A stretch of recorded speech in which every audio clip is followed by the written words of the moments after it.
PESTEL is a way for us to understand what is happening in the world around an organization. It helps us to categorize, to put things into similar headings so that we understand what is happening outside. And in a way, it is a little bit like checking the weather before going outside, except that in this case, it's a company and not a person. So these headings or categories that we look at, these are called factors, and each one of them gathers together similar information. Now, the first thing is to figure out whether something is a factor external, outside of the organization.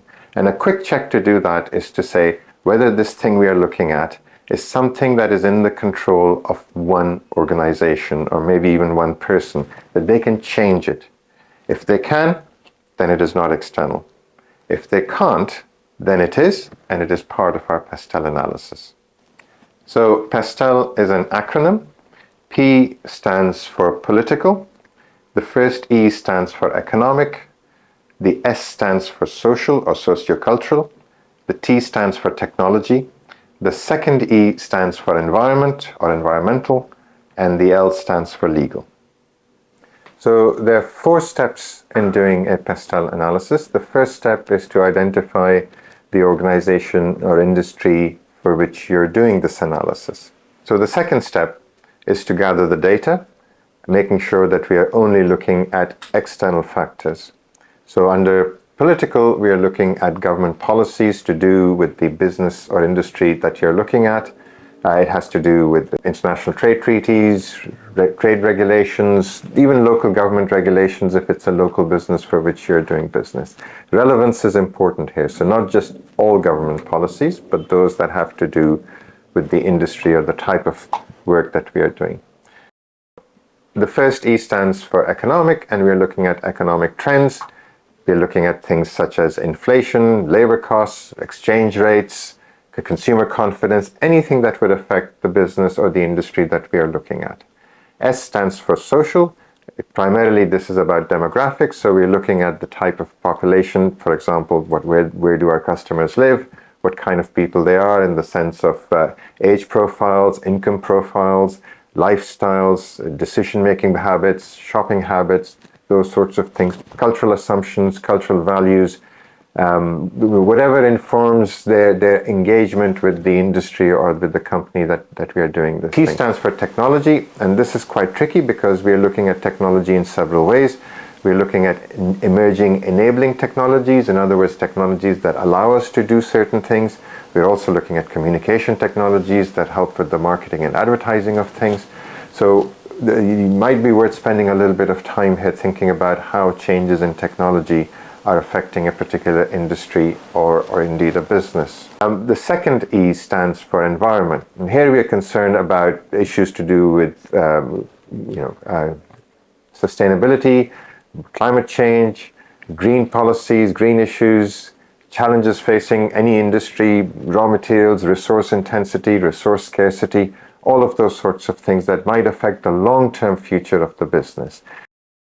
The L stands for legal, and in this case we're looking at the regulatory environment in which the business operates. Certain industries are very heavily regulated.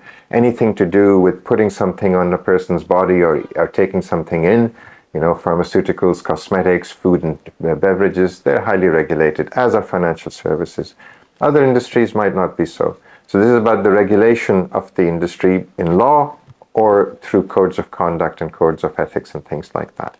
This is the information that we are trying to put together in under certain categories so that we can assemble it and then start sifting through it and start doing the analysis. The fourth step has to do with the purpose, the reason why you're doing a PESTEL analysis, because the fourth step is about presenting the findings and the information. So you could be doing a PESTEL analysis to generate strategic options and choices available to an organization to test market conditions and how they might be changing, planning investment.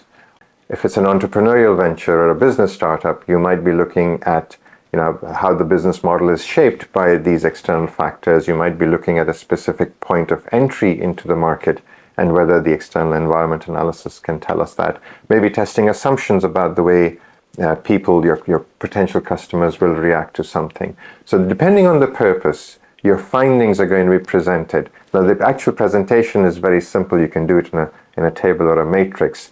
But to evaluate whether they have a significant impact on the organization, whether that impact is positive or negative, depends on the purpose. So in the simplest form, it is useful to know whether the factor or the part of the item in the factor has a negative or a positive trend. Might be the significance or the impact could be on a simple 1 to 5 scale. However it is, the job of this part of the analysis is to communicate the findings for the purpose to decision makers. So PESTEL is a way of collecting data, assessing it, evaluating it, deciding which parts of this are important and significant for the purpose for which we are doing it, and then feeding it forward into other analysis that you might be doing later on. And that is why it's a great first step to take, to have a structured way of looking at the external environment in which a business is operating.